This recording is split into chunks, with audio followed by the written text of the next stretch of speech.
আরে বউ, কাছে আসো না কেন? আমার তো তোমাকে আদর করার জন্য মনটা আকুপাকু করছে। তাড়াতাড়ি কাছে আসো। এই ফাজিল ছেলে, লজ্জা করে না এসব বলতে? আমি তোমার সিনিয়র, ভুলে যাও কেন? আরে বউ, সিনিয়র হও আর জুনিয়র হও, বউ তো। তো বউকে আদর করব না তো চেয়ে চেয়ে দেখবো? হ্যাঁ, দেখো ফাজিল, কিন্তু কাছে আসবে না। আমি তোমাকে একদম পছন্দ করি না।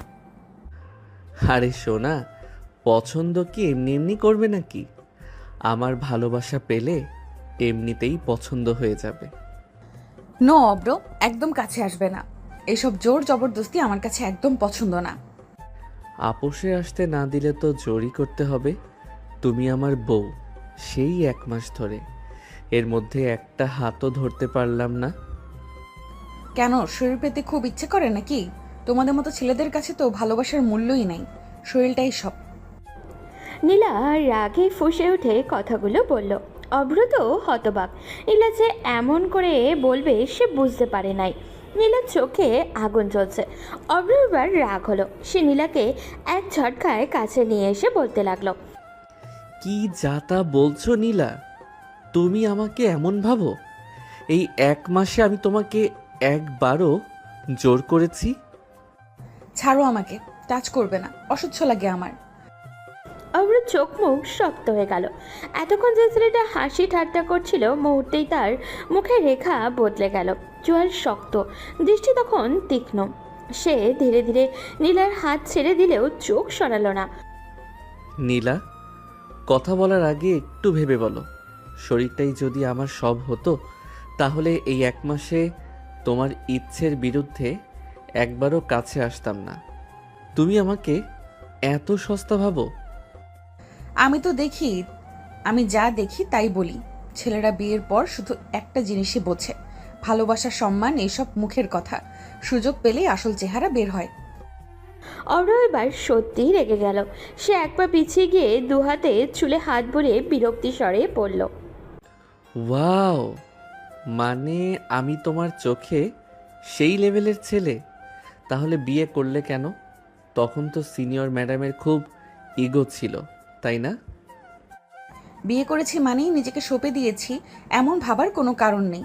মনে রাখবে, আমি এখনো তোমার সিনিয়র। আমার সম্মান নিয়ে খেলতে আসবে না। সিনিয়র সিনিয়র সিনিয়র, এই একটা কথা ছাড়া আর কিছু জানো? বিয়ের পরও যদি দেয়াল তুলে রাখো, তাহলে এই সম্পর্কটা কিভাবে চলবে বলো তো? সম্পর্ক? এটা সম্পর্ক নাকি জোর করে গলায় ঝুলানোর দায়? তুমি তো সুযোগ পেলেই আদর সোহাগের কথা বলো। একবারও জিজ্ঞেস করেছো আমি মানসিকভাবে প্রস্তুত কিনা? অভ্র থমকে গেল এক সেকেন্ডের জন্য, কিন্তু তার রাগ তখনও কমেনি। সে আবারও বলল। তুমি প্রস্তুত না সেটা আমি বুঝি, তাই তো 1 মাস ধরে নিজেকে আটকে রেখেছি। কিন্তু তুমি যেভাবে অপমান করলে, মনে হচ্ছে আমি কোনো লালসায় পাগল লোক। তুমি কি, সেটা সময় প্রমাণ করবে। আমি চোখ বন্ধ করে কাউকে বিশ্বাস করি না। শোনো নীলা, তোমার অতীত আমি জানি না, জানতেও চাই না। কিন্তু আমার চরিত্র নিয়ে বাজে কথা বলার আগে প্রমাণ রেখো। আমি তোমাকে ভালোবাসি, হ্যাঁ বললাম, ভালোবাসি। কিন্তু সেই ভালোবাসায় সম্মান আছে, জোর নেই। ভালোবাসা এত সহজে মুখে আনতে নেই অব্র। ভালোবাসা প্রমাণ করতে হয়। ঠিক আছে, প্রমাণই চাও যখন, তাহলে প্রমাণই পাবে। কিন্তু মনে রেখো, আজ যেভাবে আমাকে অপমান করলে, সেটা আমি ভুলবো না। ভালোবাসি বলে চুপ ছিলাম, দুর্বল বলে না। ঘরের ভেতরে থমথমে নীরবতা নেমে এলো। দুজনেই রাগে ফুঁসছে, কিন্তু দুজনের রাগের নিচে লুকিয়ে আছে অদ্ভুত টান। নীলা জানে সে ইচ্ছে করেই কঠিন কথা বলেছে। আর অভ্র বুঝছে এই মেয়েটার হৃদয়ে ঢুকতে হলে শুধু ভালোবাসা নয়, ধৈর্য আর আত্মসম্মানের লড়াইও করতে হবে ওকে। নীলা মুখ ঘুরিয়ে জানলার দিকে তাকিয়ে রইল। চোখের কোণে জমে থাকা পানি সে জোর করে আটকে রাখলো। অভ্র দরজার কাছে গিয়ে থামলো। আজ থেকে আর 1 ইঞ্চিও তোমার অনুমতি ছাড়া কাছে আসবো না। কিন্তু একটা কথা মনে রেখো, তোমার রাগ যত বড়ই হোক, আমার ভালোবাসা তার চেয়ে বড়। বলেই সে দরজা খুলে বেরিয়ে গেল। দরজা বন্ধ হওয়ার শব্দে নীলার বুকটা কেঁপে উঠল। সে ধীরে ধীরে বিছানায় বসে পড়ল। ঘরটা এখন নিস্তব্ধ। দরজা বন্ধ হওয়ার পর যেন অভ্রের পায়ের শব্দ কানে বাজছে নীলার। সে নিজেকে শক্ত করে রেখেছে, কিন্তু বুকের ভেতরটা অদ্ভুতভাবে হালকা ভারী হয়ে আছে। কিছুক্ষণ পরে হঠাৎই দরজার লকটা টুক করে শব্দ করলো। নীলা ভ্রু কুচকে তাকালো। অভ্র দরজাটা আধখোলা করে মুখটা ভেতরে ঢুকে ফিস ফিস করে বলল, এক্সকিউজ মি ম্যাডাম, রুমে ঢোকা যাবে? আবার কেন আসলে? বের হয়ে যাও, নাটক করার জায়গা এটা না। অভ্র পুরো দরজা খুলে ভেতরে ঢুকে গেল, যেন কিছুই হয়নি। মুখে চওড়া একটা হাসি। আরে বউ ছাড়া ঘুম আসে নাকি? বাইরে গিয়ে শুয়েছিলাম, বালিশটা একদম আরাম দিচ্ছিল না। মনে হলো আমার রাগী বউয়ের ঝাড়ি ভালো ছিল। ফাজলামি করছো? একটু আগে এত সিরিয়াস কথা হলো, আর এখন আবার হাসাহাসি। তোমার কোনো লজ্জা নেই? অভ্র বিছানার কোণায় বসে পা দোলাতে লাগলো। নীলাকে জ্বালাতে তার বেশ ভালো লাগে। লজ্জা আছে, তবে তোমার সামনে আসে না। তুমি রেগে গেলে এত সুন্দর লাগে যে রাগ ভাঙানোর ইচ্ছে করে বারবার।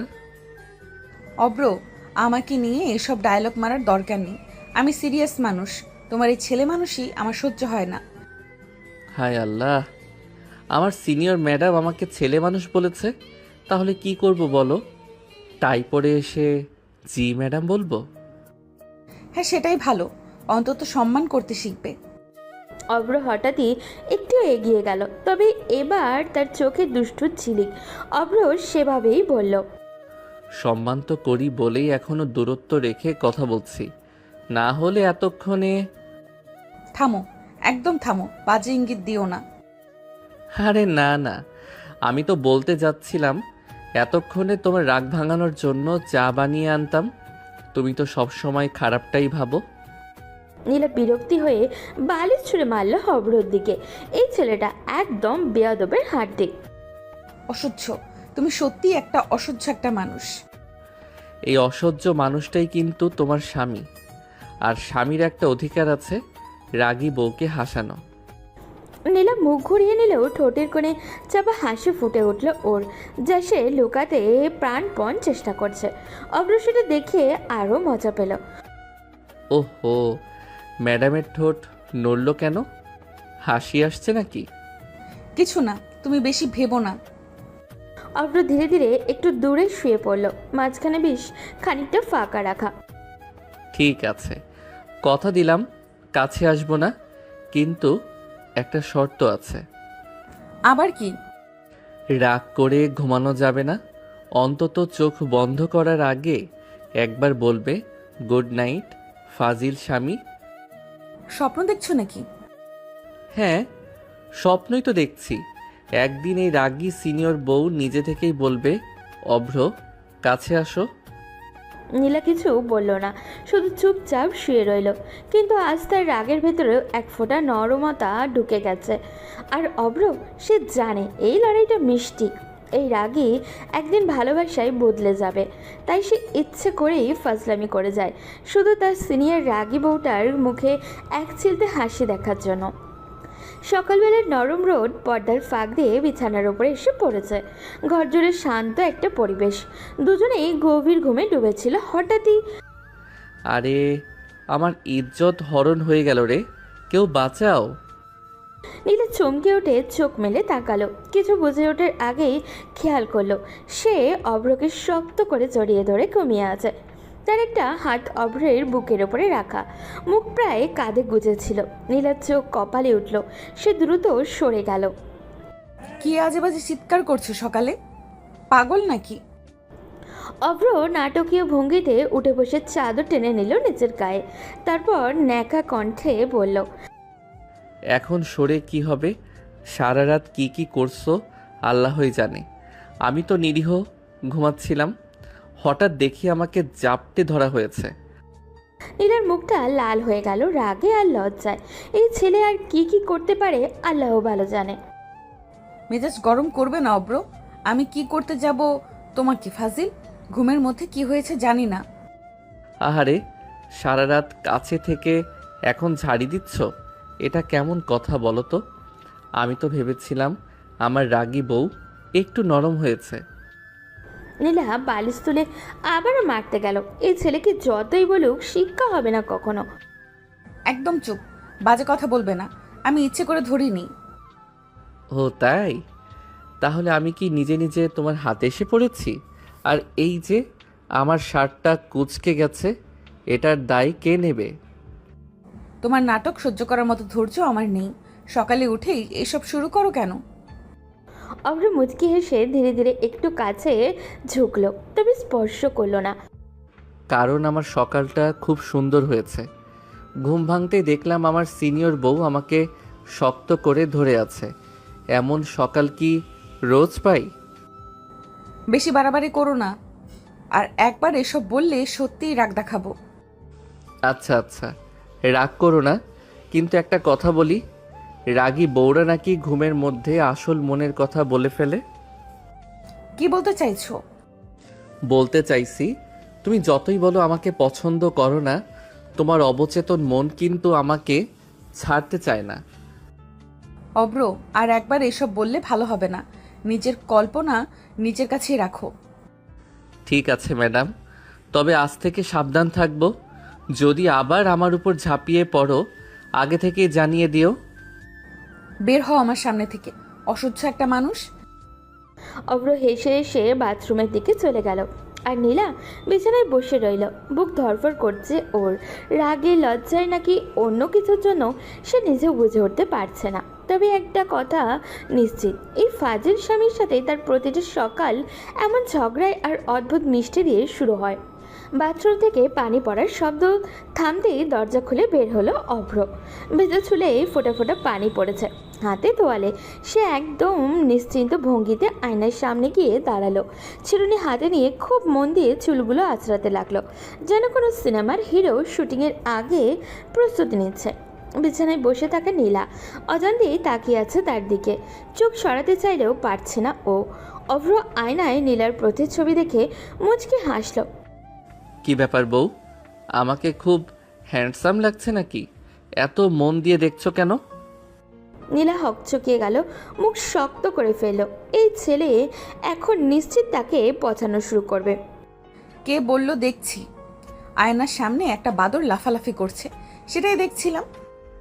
অভ্র চিরুনি থামিয়ে নাটকীয়ভাবে ঘুরে দাঁড়ালো।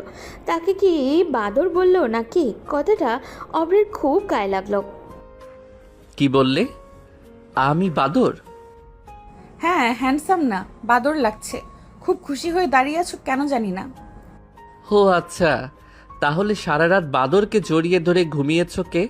বলো তো শুনি। আবার শুরু করেছো? বলেছি না ঘুমের মধ্যে কি হয়েছে জানি না। অভ্র ধীরে ধীরে তার দিকে এগিয়ে এলো, তবে আগের মতো দূরত্ব রেখেই বলল, জানো না তো, কিন্তু আমার তো বেশ ভালোই মনে আছে। কেউ একজন খুব শক্ত করে ধরে রেখেছিল, আমি তো নড়তেই পারিনি।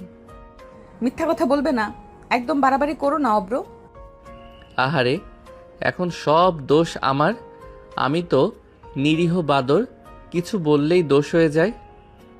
তোমার এই ন্যাকামি আমি সহ্য করি না। সকাল সকাল মাথা গরম করো না। মাথা গরম তো তোমারই হচ্ছে ম্যাডাম, আমি তো শুধু সত্যিটা বলছি। এই বাদরটাকে কিন্তু খুব আদর করা হয়েছিল রাতে। কি ভাগ্য বলো তো। অব্র, আর একটা শব্দ বললে ভালো হবে না। নিজেকে খুব স্মার্ট ভাবো না। আচ্ছা আচ্ছা, রাগ করো না, তবে একটা কথা মানতেই হবে, তোমার রাগ দেখলে আমার আরও বেশি মজা লাগে। তোমার মজা একদিন বন্ধ করে দেব আমি।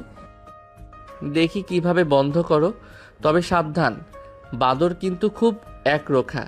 রাগী বউয়ের ভালোবাসা না পাওয়া পর্যন্ত পিছু ছাড়বে না।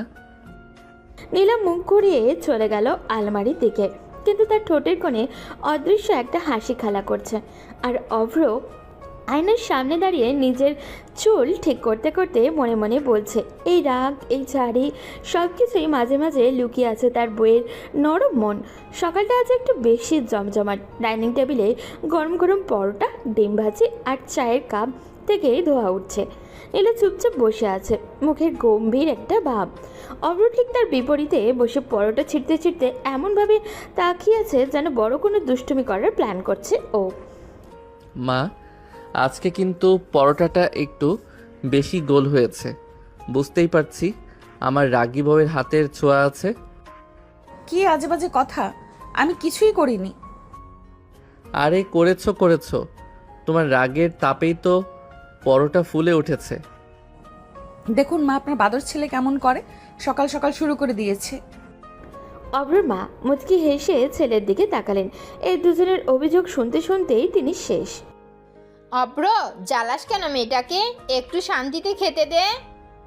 না জ্বালালে পেটের ভাত হজম হয় না মা। তুমি তো জানো আমি ছোটবেলা থেকেই এমন। ছোটবেলায় ছিলে ঠিক আছো, কিন্তু এখন বড় হয়েছো, তাও এই ফাজলামে কমে না কেন?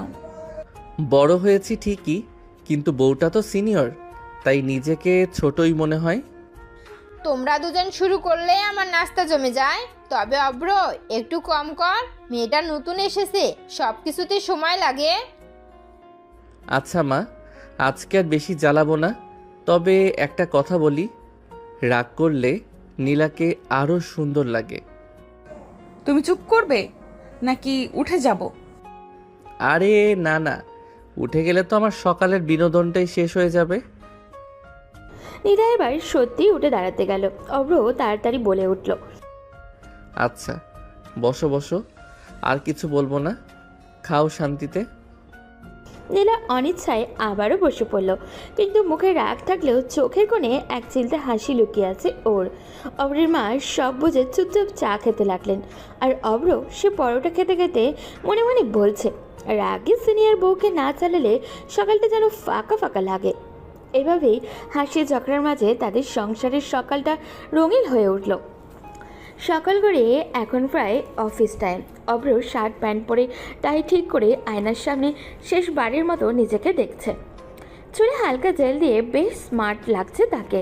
রুমের দরজায় হেলান দিয়ে দাঁড়িয়ে আছে নীলা, মুখে সেই ছিলছেনা গম্ভীর ভাব। নীলা ধীরে ধীরে ভেতরে এসে বিছানায় বসে বলল, যাক, আল্লাহ বাঁচাইছে, কয়েক ঘন্টা অন্তত শান্তিতে থাকতে পারবো। অব্র টাই ঠিক করতে করতে আয়নায় তাকিয়ে হেসে ফেলল। সে জানে নীলা তার না থাকতেই খুশি। বেশি খুশি হইও না সোনা, এমন কথা বললে কিন্তু অফিসেই যাব না। না গেলে আমার কি? তাহলে সত্যি না যাই? আজকে ছুটি, সারাদিন তোমার সাথে থাকবো।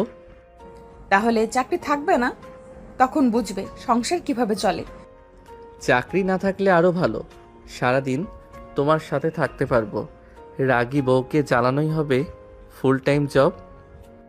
তুমি সত্যিই অসহ্য, কাজকর্ম নিয়ে কোনো সিরিয়াসনেস নেই তোমার। সিরিয়াস তো আছি, তবে তোমার সামনে এলেই সব সিরিয়াসনেস উধাও হয়ে যায়। কি করব বলো? অভিনয় কম করো, অফিসে যাও, দেরি হচ্ছে। অব্র ব্যাগ কাঁধে তুলে দরজার দিকে এগিয়ে আবারও থেমে গেল। সে একটু এগিয়ে এসে বলল, একটা কথা বলি। আবার কি?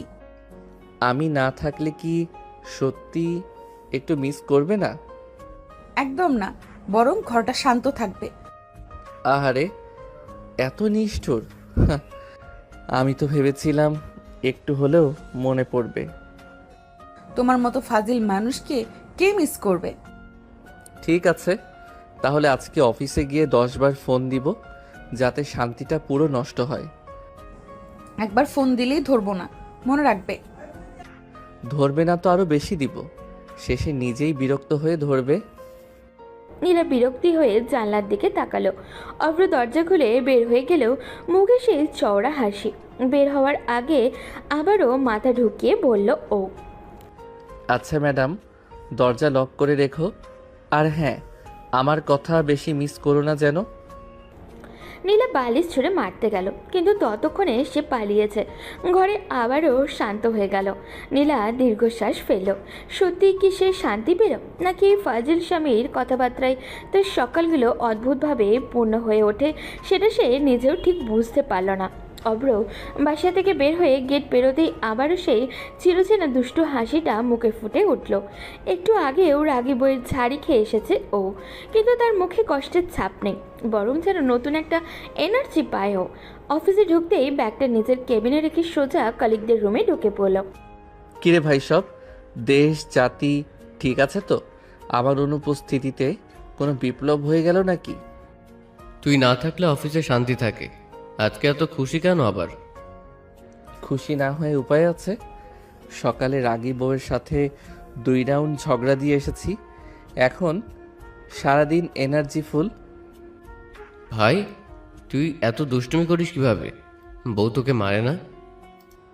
মারার চেষ্টা করে, কিন্তু আমি তো অভ্র, ঝাড়ি খেয়েও হাসতে পারি, এটাই ট্যালেন্ট। সত্যি বল, বউ তোকে সহ্য করে কিভাবে? সহ্য না করলে চলবে না, রাগ করে ঠিকই, কিন্তু আমি জানি আমার জন্যই রাগটা জমে থাকে। ওহো, এখন দেখছি দার্শনিক মুডে চলে গিয়েছিস। সকালে আবার কি করেছিস? কিছু না রে, আয়নার সামনে দাঁড়িয়েছিলাম, দেখি ম্যাডাম চুপচাপ তাকিয়ে আছে, বললাম সুন্দর লাগছে নাকি, ব্যাস তারপর থেকে আমি বাদর। ভাই, তুই সত্যিই নির্লজ্জ। এমন কথা বলে কিভাবে বেঁচে থাকিস? জীবনটা সিরিয়াস করে কী লাভ? বউ রাগ করবে, আমি ফাইজলামি করব, এটাই তো আমাদের কেমিস্ট্রি। সাবধানে থাকিস, একদিন কিন্তু সত্যি সত্যি বিপদে পড়বি।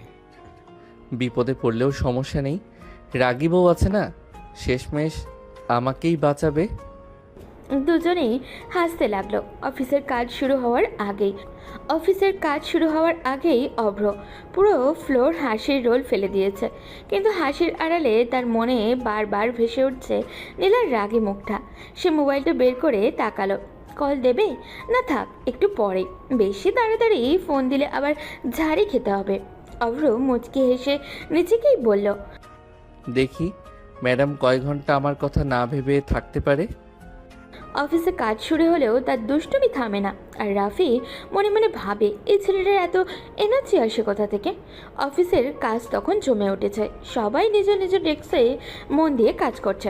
এমন সময় পিয়ন এসে বলল, অব্র ভাই, স্যার ডাকছেন। দোয়া করিস ভাই, যদি আর ফিরে না আসি। সবাই হেসে উঠল। অব্র ফাইল হাতে নিয়ে বসের কেবিনে ঢুকলো। বস গম্ভীর মুখে ফাইল দেখছিলেন। অব্র ঢুকতেই মাথা তুলে তাকালেন তিনি। অভ্র, তুমি কি অফিসকে ক্লাব বানিয়ে ফেলেছ? বাইরে এত হাসাহাসি কেন? না স্যার, আমি তো শুধু কর্মপরিবেশ আনন্দময় রাখার চেষ্টা করছি। আমি তোমার স্যার, এটা মনে রেখো। স্যার তো দারোগা না যে ভয় পাবো। কেবিনে কয়েক সেকেন্ডে নীরবতা, তারপর বস নিচের অজান্তেই হালকা হেসে ফেললেন। তোমার সাহস কিন্তু কম না অভ্র। সাহস না স্যার, আত্মবিশ্বাস। আপনি তো জানেন আমি কাজ ঠিকঠাক করি, তাই একটু ফাইজলামি করলে মাফ পাবো ভাবি। কাজ ভালো করো বলেই কিছু বলি না, কিন্তু সীমা জানা দরকার। জি স্যার, সীমা জানি, তবে হাসি ছাড়া কাজ করলে জীবনটা খুব শুকনো লাগে।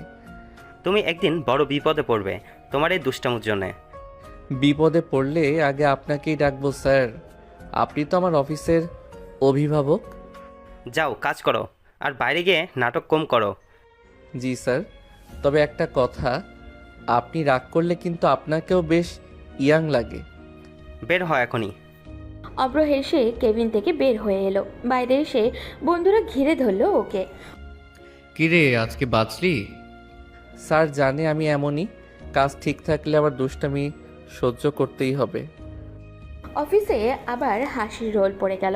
সবাই জানে অভ্রের এই ফাজলামি রাগ দেখানোর মতো হলেও তার মনটা খুবই পরিষ্কার। আর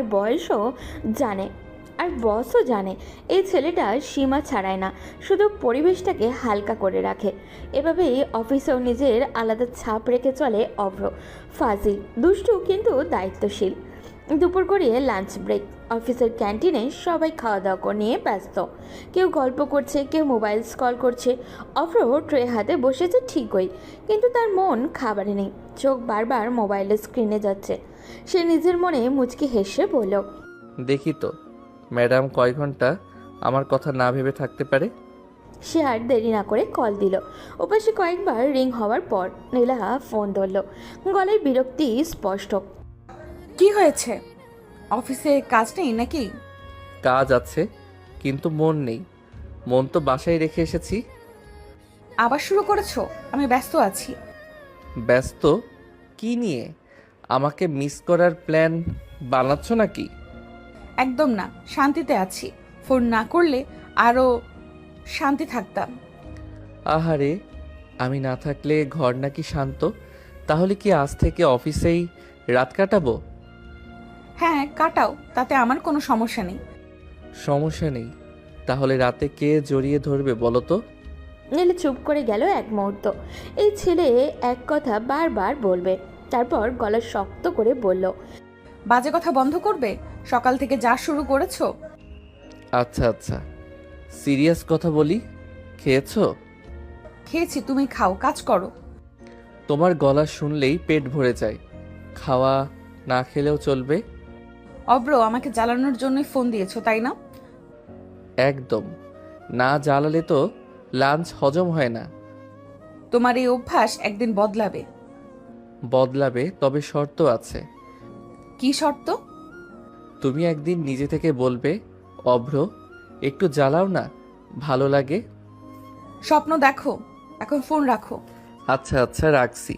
তবে একটা কথা। আবার কি? রাগ করো না, শুধু একটু কথা বলতে ইচ্ছে করছিল। কাজ শেষ করে বাসায় আসো, অযথা ফোন দিও না। জি ম্যাডাম, তবে মিস করলে কিন্তু আবার ফোন দিব। নীলা ফোন কেটে দিল। ফোনের স্ক্রিনে তাকিয়ে অব্র হেসে ফেলল। রাফি পাশে বসে বলল, কিরে আবার বউকে জ্বালালি? এটা আমার দৈনিক রুটিন। রাগী বউকে না জ্বালালে দিনটাই অসম্পূর্ণ লাগে। অন্যদিকে নীলা ফোন রেখে বিরক্তি মুখে বসে আছে, কিন্তু তার ঠোঁটের কোণে অদৃষ্ট এক হাসি। সে নিজেকেই ধমক দিল। ফাজিলের জন্য মনে কিছু আনবি না, ভুলে যাস না তোর লক্ষ্য কি। তবু মনে মনে সে জানে এই দুষ্টুমি না থাকলে হয়তো দিনটা এত রঙিন লাগতো না। সন্ধ্যার নরম আলো চারিদিকে ছড়িয়ে পড়েছে। আকাশে হালকা কমলের রং, পাখিরা বাসায় ফিরছে।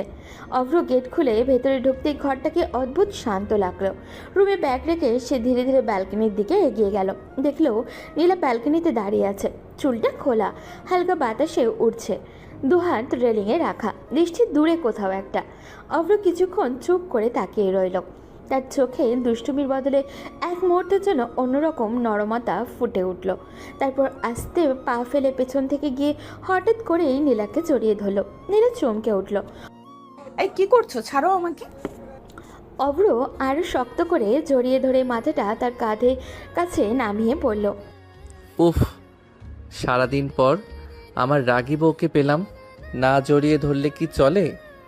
একদম ছাড়বে। এইসব নাটক আমার সহ্য হয় না। নাটক না ম্যাডাম, এটা বাস্তব।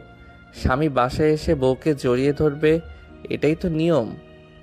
তোমার নিয়ম তোমার কাছে রাখো, আগে হাত ছাড়ো। অভ্র ছাড়ল না, বরং আরও একটু শক্ত করে জড়িয়ে ধরে দুষ্টুমি করে বলল, আজকে সারাদিন কিন্তু খুব শান্ত ছিলাম, তোমাকে জ্বালাইনি, তাই সন্ধ্যার বোনাস হিসেবে একটা হাক তো পাওনা আছে। কে বলেছে পাওনা আছে? আমি দিইনি কোনো অনুমতি। অনুমতি নিলে তুমি দেবে না, তাই চুপি চুপি নিচ্ছি। অব্র, আর এক সেকেন্ডও নয়, না হলে চিৎকার করব। চিৎকার করো, সবাই জানুক আমি আমার বউকে ভালোবাসি। নীলা জোর করে তার হাত সরিয়ে সামনে ঘুরে দাঁড়ালো। তারপর রাগে কণ্ঠে বলতে লাগলো, তোমার এসব ভালোবাসা আমার লাগবে না, একটু দূরে থাকলেই ভালো লাগে। দূরে থাকলে তো বুকটাই ফাঁকা লাগে। সারাদিন অফিসে বসে শুধু ভাবছিলাম কখন বাসায় এসে তোমাকে জ্বালাবো। সত্যি বলছি, তোমার এই ফাজলামি একদিন বন্ধ করে দেব। বন্ধ করতে গেলে কিন্তু আরও কাছে আসতে হবে। তখন কি করবে ম্যাডাম? নীলা কিছুক্ষণ চুপ করে রইল। বাতাসে তার চুল আবারও উড়ে এসে মুখে পড়ছে। অভ্র হালকা হাত বাড়িয়ে চুল সরিয়ে দিল। এক সেকেন্ডের জন্য দুজনের চোখ পড়ে গেল। নীলা দ্রুত মুখ ফুরিয়ে নিল। ভেতরে যাও, চা বানানো আছে, আর বেশি বাড়াবাড়ি করো না। ঠিক আছে, যাচ্ছি। তবে মনে রেখো, আজকে কিন্তু আবার বেলকনিতে দাঁড়াবে, আমি আবার জড়িয়ে ধরবো। নীলা দ্রুত মুখ ফিরিয়ে নিল। নীলা রাগে ফুসতে ফুসতে ভেতরে ঢুকে গেল। বাইরে থেকে দেখলে মনে হবে শুধু ঝগড়া আর বিরক্তি, কিন্তু এই রাগের আড়ালেই জমেছে এক অদৃশ্য টান, যেটা দুজনেই অস্বীকার করছে, অথচ এড়িয়ে যেতে পারছে না। সন্ধ্যার আলো নরম হয়ে এসেছে। অভ্র ফ্রেশ হয়ে ফ্লাক্স হাতে নিয়ে বসে আছে। ভিতরে চায়ের গরম একটা গন্ধ ভাসছে। আয়নাতে নিজের ভঙ্গি চেক করে ও, আবার হালকা হাসি দিয়ে চায়ের কাপে পানি ঢালতে লাগলো। অভ্র হালকা চুমুক নিয়ে বলল, আহারে, এই গরম চা আর রাগী বউ দুইটাই চাই একসাথে। নীলা পেছন থেকে তাকিয়ে আছে চুপচাপ, মুখে রাগের ছাপ। অভ্র তার দিকে তাকিয়ে মুচকি হেসে বলল, কি ব্যাপার বউ, চা সুন্দর লাগছে নাকি, নাকি বাদর লাগছে আবার? নীলা কোনো উত্তর দিল না, কেবল চা দেখতে চোখ নামিয়ে রেখেছে। অভ্র নাটকীয় ভঙ্গিতে চুমুক নিয়ে আবারও বলল, তুমি জানো, এই চায়ের গরম আর তোমার রাগের মিল খুব জোর, একসাথে থাকলে। আচ্ছা, এটাই মজা। নীলা চোখ কুচকে চুমুকের শব্দ শোনার ভান করে কিছুক্ষণ চুপচাপ সহ্য করলো। অভ্র হেসে বলল, এত চুপ কেন? ক্লান্ত হয়ে গেছো? ক্লান্ত হইনি, শুধু তোমার ন্যাকামো দুষ্টুমিতে বিরক্ত। বিরক্ত? আহারে, বিরক্ত হলে তো আরো মজা আসে। আমি জোর করব না, শুধু একটু ফাইজলামি। নীলা কপালে ভাঁজ ফেলল, চায়ের কাপের দিকে তাকিয়ে বলল ও, আর দুষ্টুমি করো না, আমি নিচে চলে যাচ্ছি। যাচ্ছ? ঠিক আছে, তবে জানো, নিচে গেলেও আমি তোমাকে খুঁজে পাবো।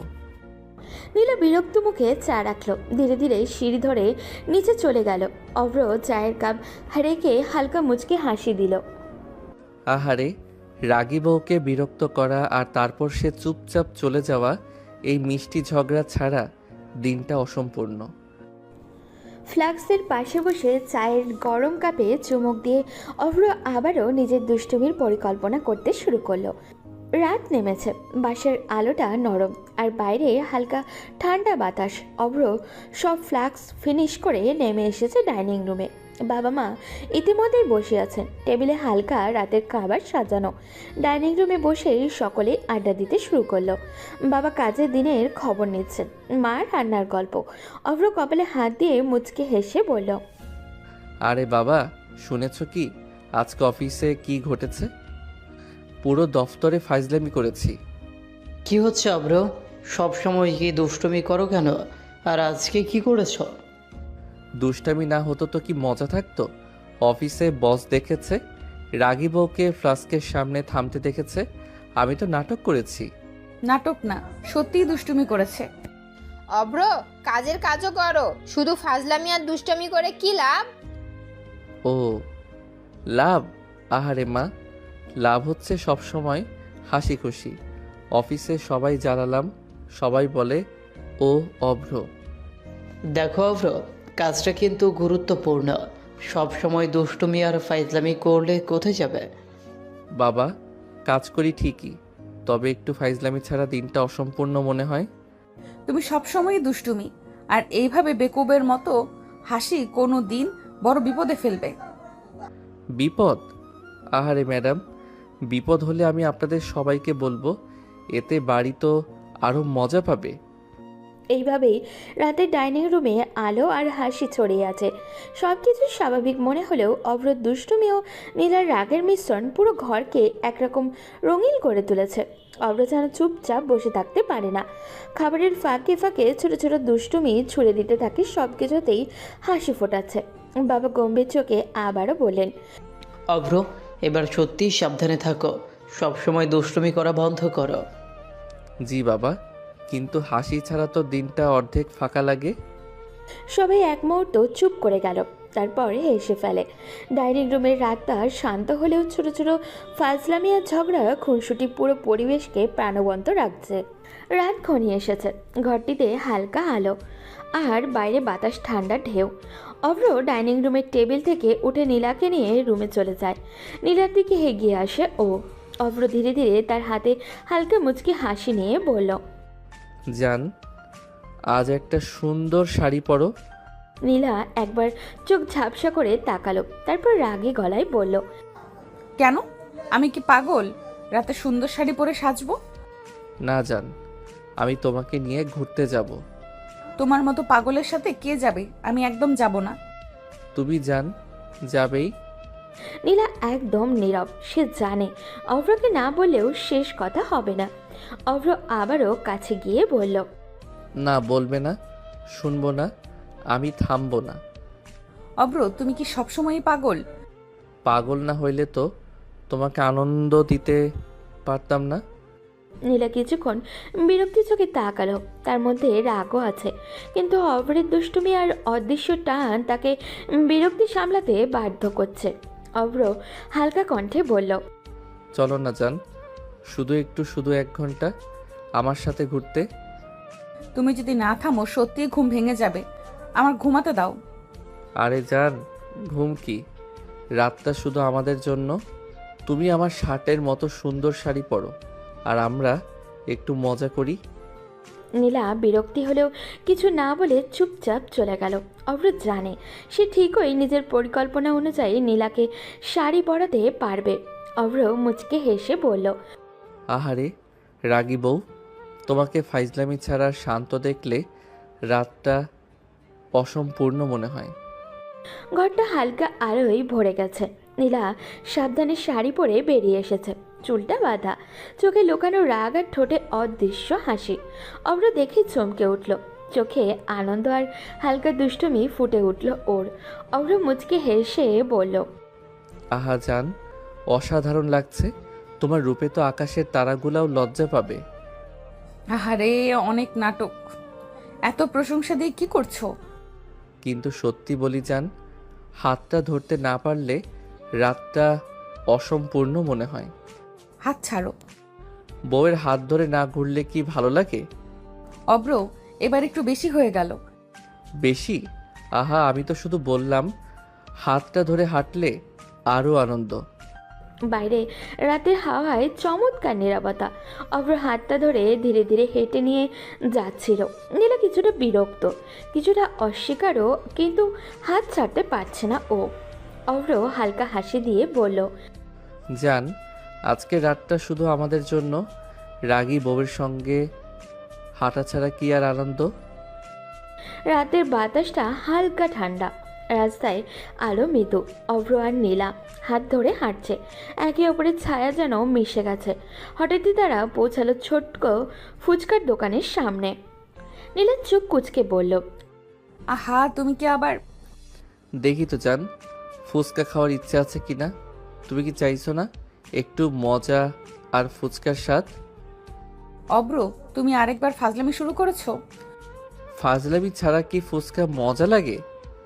অভ্র তখন দোকানের ভিতরে ঢুকে ফুচকাওয়ালা মামার দিকে চেয়ে বলল, মামা, 2 প্লেট ফুচকা, একদম ঝাল কম, কিন্তু স্বাদ যেন বউয়ের মতো হয়, অসাধারণ। বাহ ভাই, বউয়ের মতো ফুচকা! আজকে তো কোনো রেকর্ড বানাবে মনে হচ্ছে। বউকে দেখিয়ে ফেলবো, তাই তো? তবে সাবধানে, না হলে বউ রেগে গিয়ে ফুচকা খেলতে পারে। অব্র, তুমি সবসময় কি মজা করবে? মজা না করলে রাতটাই কি আনন্দময় হবে? বউ, একটু হাসো। ফুচকার গরম গন্ধে রাতের হাওয়া আর অভ্রের দুষ্টুমি সব মিলিয়ে নীলার মুখে হালকা রঙিন রাগ আর অদৃশ্য হাসি ফুটে উঠল। অভ্র আরও কাছে এসে বলল, দেখো, ফুচকাওয়ালার সাথেও ফাইজলামি করতে পারি। আজকে পুরো রাতটা তোমার জন্য। নীলা চুপচাপ, চোখে রাগ আর ঠোঁটে অদৃশ্য হাসি। সব মিলিয়ে রাতটা যেন এক রঙিন ফাজলামি আর মিষ্টি মুহূর্তে পরিণত হলো। ফুচকার দোকান থেকে দুজন বেরিয়ে রাস্তায় হালকা বাতাসে হাঁটছে। অভ্র হাত ধরে রেখেছে, আর নীলা কিছুক্ষণ চুপচাপ। তারপরেও মনে মনে নিজেকে শক্ত করে বলছে ও, আমি তো ওর প্রতি দুর্বল হওয়া চলবে না। ওর উপরে যেমন দেখা যায় ভেতরেও তেমন না। কি হলো জান, ফুচকা কেমন লাগলো? নীলা কপালে ভাঁজ ফেলল, তারপর ঠোঁটের কোণে হালকা হাসি ধরে বলল, ভালো। শুধু ভালো? আর একটু বলো তো, খুশি হলি নাকি? খুশি? তোমার দুষ্টুমি খুশি হয়তো। এরপর তারা আবারও রাস্তা হেঁটে চলে। বাতাসে রাতের ঠান্ডা, বাতাসে লাইটের ঝলকানি আর দুজনের মাঝে ছোট ছোট দুষ্টুমি সব মিলিয়ে রাতটা আনন্দময়। অভ্র হঠাৎই হাতের শক্তি আরেকটু বাড়িয়ে বলল, আরে জান, রাতটা এইভাবে হেঁটে হেঁটেই কেটে যাবে। বিরক্ত করো না অব্র, বাসায় চলো। মজা ছাড়া রাত কি ভালো লাগে? কিছুক্ষণ হেঁটে তারা ধীরে ধীরে বাড়ির দিকে এলো। বাড়ির গেটের সামনে এসে নীলা হাত ছাড়ল, কিন্তু অভ্র এখনও মুচকি হেসে দেখছে। ঠিক আছে জান, এবার বাসায়। আজ আর পালাতে পারবে না। এত দুষ্টু হলেও কখনো কখনো তার দুষ্টুমিতেই যেন হার মানি। বাসে ঢুকতেই নীলা থমথমে হয়ে ওয়াশরুমের দিকে এগিয়ে গেল শাড়ি বদলানোর জন্য।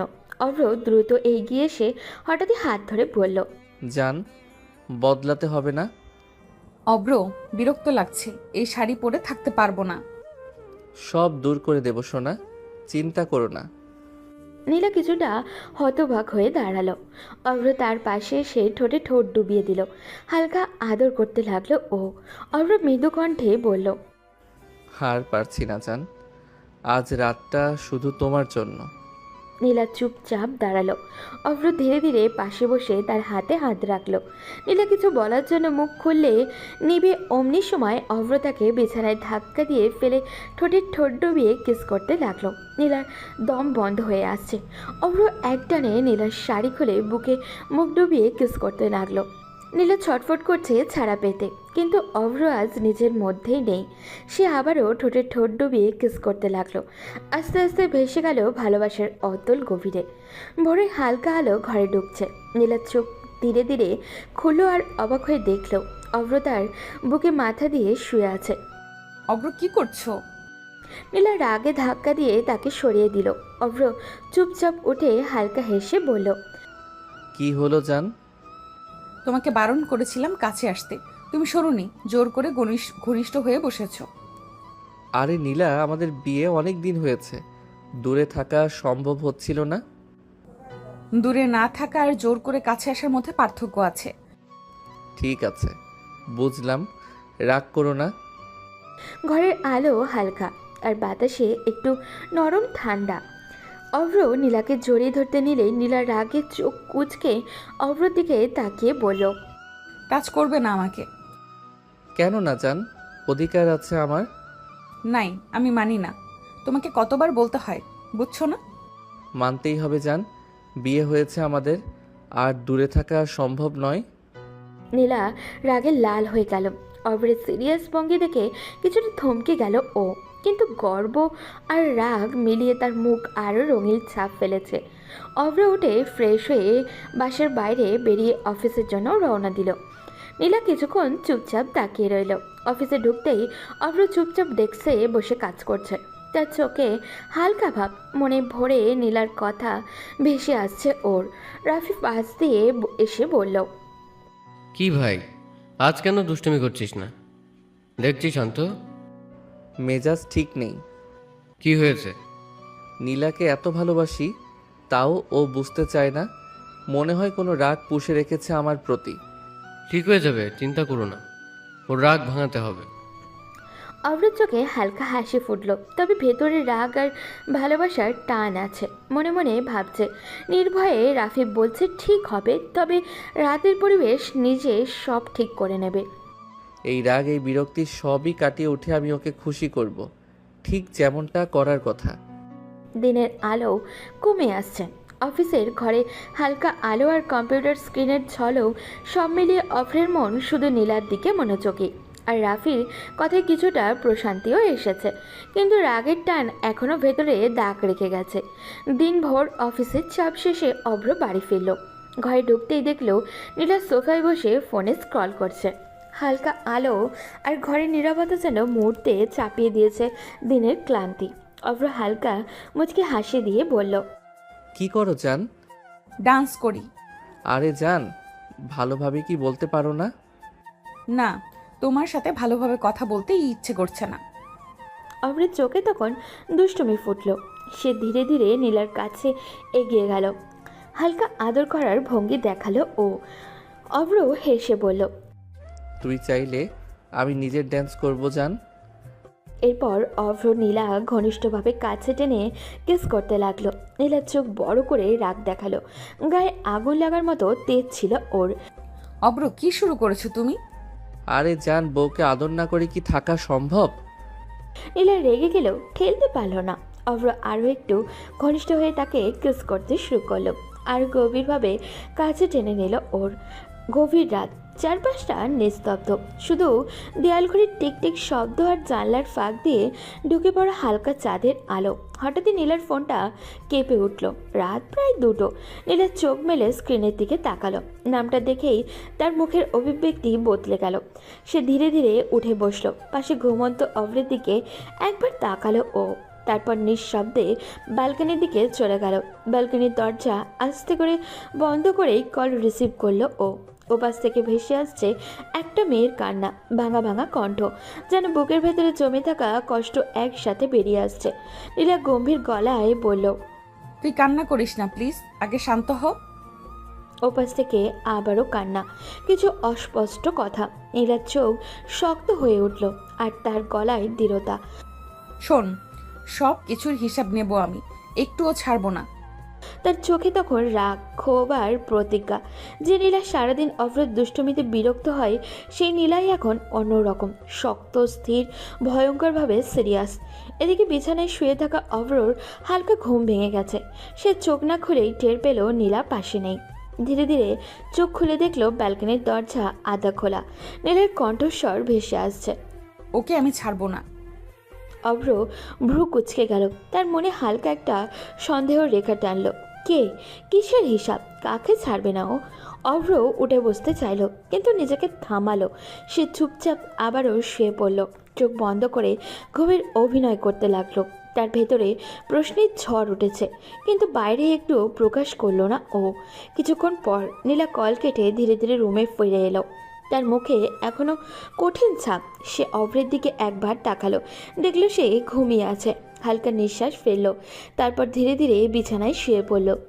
দুজন পাশাপাশি শুয়ে আছে, কিন্তু মাঝখানে যেন অদৃশ্য একটা দেয়াল দাঁড়িয়ে গেছে। রাতটা আবারও নীরব হয়ে গেল, কিন্তু এই নীরবতায় নিচে জমে রইল অজানা প্রশ্ন, লুকানো রহস্য, আর দুজনের মাঝখানে অদেখা সত্য। রাতে সেই অদ্ভুত নীরবতার পর ভোরের আলো জানলা দিয়ে ঢুকলে নীলা ধীরে ধীরে উঠে বসল। তার চোখে ঘুম নেই, বরং এক ধরনের দৃঢ়তা। সে আলমারি খুলে দ্রুত একটা শাড়ি বের করলো। আয়নার সামনে দাঁড়িয়ে চুল আছড়াতে লাগলো ও। মুখটা কঠিন, যেন ভিতরে ভিতরে কোনো সিদ্ধান্ত নিয়ে ফেলেছে ও। বিছানায় শুয়ে থাকা অভ্র চোখ মেলে তাকালো। কই যাও এত সকালে? তোমাকে বলতে বাধ্য না। কথাটা যেন ছুরি হয়ে এসে লাগলো অভ্রের গায়ে। অভ্র উঠে বসলো, চোখে আর আগের মতো দুষ্টুমি নেই, কণ্ঠ কড়া ভাব। সব সময় দুষ্টুমি করি মানে এই না যে বউ কই যাবে সেটার খবর নিব না। খবর দিতে হবে কেন? আমি কি তোমার অনুমতি নিয়ে চলি? অনুমতি না, কিন্তু জানানোটা তো স্বাভাবিক। রাতেও কার সাথে কথা বলছিলে? এখন ভোরে কোথায় যাচ্ছ? কিছুই বলবে না? তুমি কি আমাকে সাহায্য করছো? সন্দেহ না, কিন্তু আমি তোমার স্বামী, আমার জানার অধিকার আছে। অধিকার সবসময় অধিকার, আমার নিজের কোনো জায়গা নেই। দুজনের চোখে চোখ, বাতাসটা কেমন যেন ভারী। অভ্র এবার আর দুষ্টুমি করলো না, তার চেহারায় কষ্ট মেশানো একটা রাগ। আমি হাসি ঠাট্টা করি বলে আমাকে হালকা ভাবো না নীলা, সব কিছুর সীমা আছে। আমার দেরি হচ্ছে, ফিরে এসে কথা হবে। দরজা বন্ধ হওয়ার শব্দে ঘরটা কেঁপে উঠল। অভ্র স্থির হয়ে দাঁড়িয়ে রইল, তার মনে রাগ, কষ্ট, সন্দেহ সব একসাথে জট বেঁধে গেল। আজ প্রথমবার দুষ্টুমি নেই, শুধু নিরাপত্তা। সকালের আলো পুরো বাসাটা ভরে ফেলেছে। উপরের ঘরে ঝড় বয়ে গেল, নিচতলার পরিবেশ এখনও শান্ত। রান্নাঘর থেকে ভাজা পেঁয়াজের গন্ধ আসছে। ঘড়িতে তখন 8:30। নীলা ধীরে ধীরে সিঁড়ি বেয়ে নিচে নামলো। তার মুখে চাপা টান, চোখের নিচে হালকা কালচে দাগ। রাতের ঘুমটা ঠিক মতো হয়নি তো বোঝাই যাচ্ছে। ডাইনিং স্পেসে অভ্রের মা চা বানিয়েছিলেন। নীলাকে এত সকালে তৈরি হয়ে নামতে দেখে একটু অবাক হলেন উনি। এই সময় রেডি হয়ে নামছো মা? কোথাও যাবে নাকি? মা, আমি একটু বাইরে যাচ্ছি। বাইরে? এখন? এখন তো কাজ নেই, কোথায় যাবে? একটু বান্ধবীর সাথে দেখা করব মা, খুব জরুরি। খুব জরুরি শব্দ বলার সময় তার গলায় কাঁপছিল। মা চুপচাপ কয়েক সেকেন্ড তাকিয়ে রইলেন। মেয়েটাকে তিনি বুঝতে শিখেছেন, রাগী একগুঁয়ে কিন্তু মনটা খুবই নরম। সব ঠিক আছে তো মা? তোমার মুখটা ভালো লাগছে না? হ্যাঁ মা, সব ঠিক আছে, শুধু একটু দরকারি কথা আছে, দেরি করব না। ঠিক আছে যাও, তবে ফোনটা অন রাখবে। নীলা মাথা নেড়ে ব্যাগটা কাঁধে তুলে নিল। ঠিক তখনই উপরের ঘরের দরজাটা ধীরে ধীরে খুলল। অভ্র সিঁড়ির মাথায় দাঁড়িয়ে আছে। সে নিচের কথোপকথন শুনছে, তার চোখে স্থির নীলার দিকে। আজ সেই দুষ্টুমি ভরা হাসি নেই। মা উপরে তাকিয়ে বললেন, অব্র, চা খাবি? অভ্র কোনো উত্তর দিল না, শুধু ধীরে ধীরে সিঁড়ি দিয়ে নেমে এলো। নীলার সামনে এসে দাঁড়ালো ও। অভ্র শান্ত কিন্তু ঠান্ডা গলায় বলল, বান্ধবী? কোন বান্ধবী? তোমাকে তো বলেছি, বলতে বাধ্য না। মা পরিবেশের টান বুঝতে পেরে চুপ হয়ে গেলেন। অভ্র হালকা হেসে উঠল, কিন্তু সেই হাসিতে আগের উচ্ছ্বাস নেই। ভালো, তাহলে যাও। কথাটা খুব সাধারণ ছিল, কিন্তু ভেতরে যেন কাটার মতো বিঁধে রইল। নীলা দরজার দিকে এগিয়ে গেল। দরজা খুলে বেরিয়ে যাওয়ার ঠিক আগে একবার পিছনে তাকালো ও। অভ্র তখনও মায়ের সামনে দাঁড়িয়ে আছে, কিন্তু চোখ তার নীলার দিকে। সে চোখে রাগ নেই, আছে কষ্ট। দরজাটা বন্ধ হলো। মা ধীরে বললেন, তোদের মধ্যে কি হয়েছে? কিছু না মা। আমাকে বাচ্চা ভাবো না, তোমার মুখ আমি চিনতে পারি। মা, আমি ওকে খুব ভালোবাসি, কিন্তু ও আমাকে দূরে সরিয়ে দিচ্ছে। আমি বুঝতে পারছি না কেন। মেয়েদের মন জটিল হয় বাবা, হয়তো কোনো কষ্টে আছে, জোর করো না। অভ্র চুপচাপ। অন্যদিকে রাস্তায় বেরিয়ে নীলা দ্রুত হাঁটছে। তার ফোনে বারবার মেসেজ আসছে। একটা নির্জন ক্যাফের সামনে গিয়ে থামলো ও। ভিতরে ঢুকে কোণের টেবিলে বসে থাকা মেয়েটার দিকে তাকালো। মেয়েটার চোখটা লাল, কান্নায় ফুলে আছে। নীলা চেয়ারে বসেই হাত ধরলো তার। আমি আছি, তুই ভয় পাবি না। ও আমাকে বিয়ে করার কথা বলে সব নষ্ট করে দিল। নীলার চোখটা শক্ত হয়ে গেল। তার মাথায় গত রাতের ফোন কল ভেসে উঠল। সব কিছুর হিসাব নিব আমি, ছাড়বো না ওকে। এদিকে বাসায় অভ্র চুপচাপ বসে আছে। আজ সে অফিসে যাবে কি না ভাবছে না। তার মাথায় ঘুরছে শুধু একটাই প্রশ্ন, নীলা কি তাকে বিশ্বাস করে না? আর সেই ফোন কলটা কার জন্য? এই যুদ্ধের প্রস্তুতি। দুজন আলাদা জায়গায় বসে আছে, কিন্তু দুজনের মাঝখানে জমে উঠেছে ভুল বোঝাবুঝির দেয়াল। একদিকে ভালোবাসা, অন্যদিকে লুকানো ঝড়। এই ঝড় কোথায় গিয়ে থামবে তা এখনও কেউ জানে না। ক্যাফের কোণের টেবিলটায় যেন আজ সাক্ষী হতে যাচ্ছে এক ঝড়ের। বাইরে সকালের আলো, কিন্তু ভিতরে পরিবেশটা ভারী। নীলার সামনে বসে থাকা মেয়েটা তার পুরনো বান্ধবী মেহরিন। চোখ ফুলে গেছে কান্নায়, হাত কাঁপছে। মেহরিন কাঁপা গলায় বলল, তুই তো জানিস অভ্র কেমন করে আমার জীবনে ঢুকেছিল। নীলা স্থির হয়ে গেল। তার বুকের ভেতরটা ধক করে উঠল। মেহরিন আবারও বলল, ভালোবাসার নাটক করে আমাকে ফাঁসিয়েছে। দিনের পর দিন কথা, মেসেজ, স্বপ্ন দেখিয়েছে। বলতো আমাকে ছাড়া সে বাঁচবে না। তারপর একদিন বলল দেখা করতে। ধীরে ধীরে আমাকে বিশ্বাস করালো। রুম ডেট, তারপর সে আর বলতে পারল না। কান্নায় ভেঙে পড়ল ও। নীলার হাতটা ঠান্ডা হয়ে গেল। মেহরিন কাঁদতে কাঁদতেই বলল, এখন আমি প্রেগনেন্ট। সমাজে মুখ দেখাবো কিভাবে বল? ও এখন আমাকে চিনতেই চায় না, ব্লক করে দিয়েছে সব জায়গা থেকে। শব্দগুলো যেন ছুরি হয়ে নীলার কানে ঢুকছে। অভ্রের হাসি, তার দুষ্টুমি, তার জান বলা সব মিলিয়ে মাথার ভিতরে ঘুরপাক খাচ্ছে। নীলা ধীরে ধীরে বলল, সব জানি, মানে তুই আগেও বলেছিলি ওর কথা, কিন্তু আমি মানতে পারছি না অব্র এসব করেছে। আমি এতদিন ওর সাথে আছি, এমন তো কখনো মনে হয় নাই। মানুষকে চেনা এত সহজ না নীলা। তোকে এত ভালো স্বামী সেজে দেখিয়েছে, কিন্তু আমার সাথে যা করেছে তা কি মিথ্যা? নীলার মাথার ভিতরে দ্বন্দ্ব। একদিকে তার স্বামী যে তাকে সারাক্ষণ দুষ্টুমি করে বিরক্ত করে ভালোবাসে বলে দাবি করে, অন্যদিকে তার বান্ধবী যে আজ ভেঙে পড়েছে। নীলা ফিসফিস করে বলল, প্রমাণ আছে তোর কাছে? মেহরিন কাপা হাতে ফোন বের করলো। পুরনো চ্যাট, ছবি, ভয়েস নোট। নীলার বুক ধরফর করতে লাগলো। কিছু মেসেজ, অভ্রর নাম, প্রোফাইলের ছবি, কিন্তু তারিখগুলো নীলা চোখ কুচকে দেখলো। তার তারিখগুলো তাদের বিয়ের আগের। সে হঠাৎই স্থির হয়ে গেল। এগুলো কতদিন আগের? প্রায় 2 বছর। নীলা চুপ হয়ে গেল।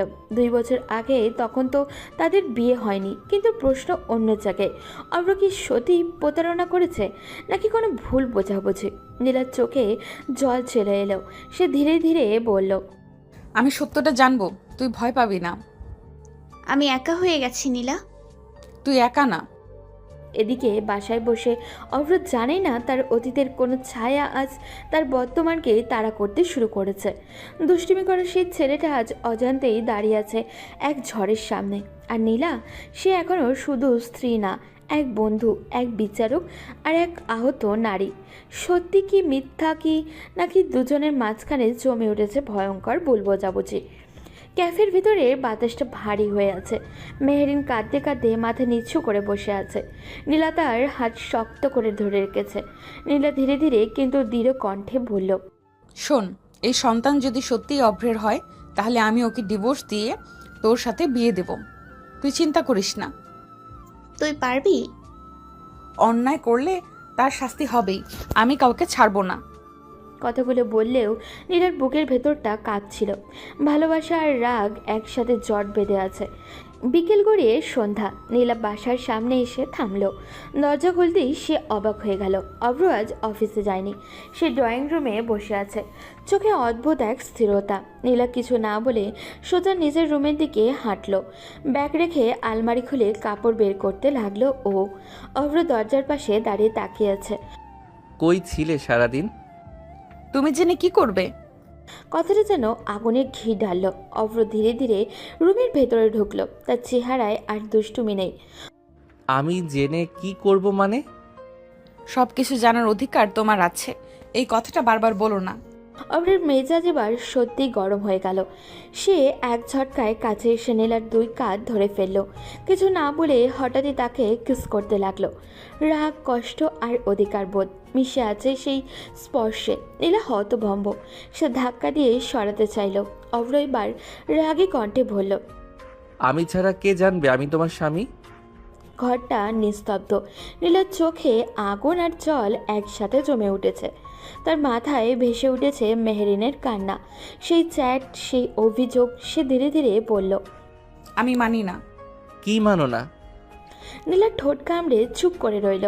সে সব কথা এখন বলবে না। প্রমাণ ছাড়া অভিযোগ ছুড়ে দিতে চায় না ও, কিন্তু তার ভেতরের আগুন জ্বলছে।